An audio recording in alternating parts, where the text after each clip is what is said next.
Now today, as we come to the 5th chapter of the book of Ezra, we now have come to this section that we have labeled Renewal of Rebuilding of the Temple.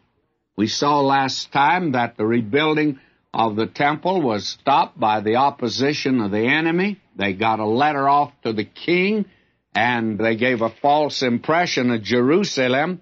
They called it that rebellious and bad city. Well, God didn't call it that at all, though they had rebelled against him. It was a city that is the city of the great king, more said about it than any other city in the Word of God.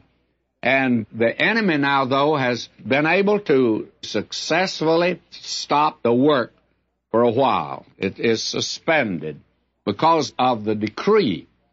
Now, these people knew that the investigation that was made was not thorough. The king Artaxerxes did go back and find out that there had been a rebellion on the part of these people, and at the very end of the southern kingdom of Judah, well, it looked pretty bad. 3 times they rebelled right toward the end, and finally Nebuchadnezzar came, destroyed the city. But now they did not investigate thoroughly, because though they found that to be true, they did not look for the decree that had been made to rebuild the city.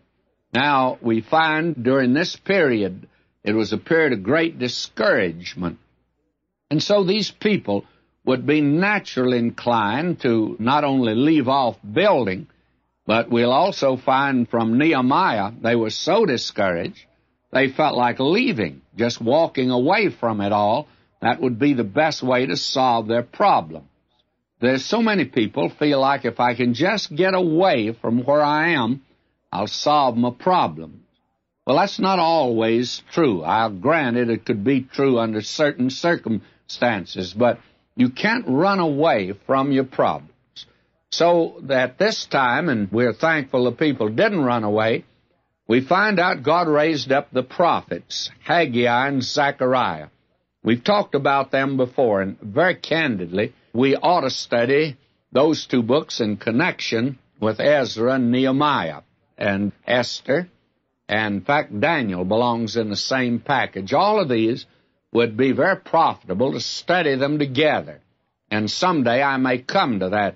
When I was head of the English Bible department here at the Institute in Los Angeles, it was my thought, if I had continued in that capacity, why, I would probably have brought them together. It should be done.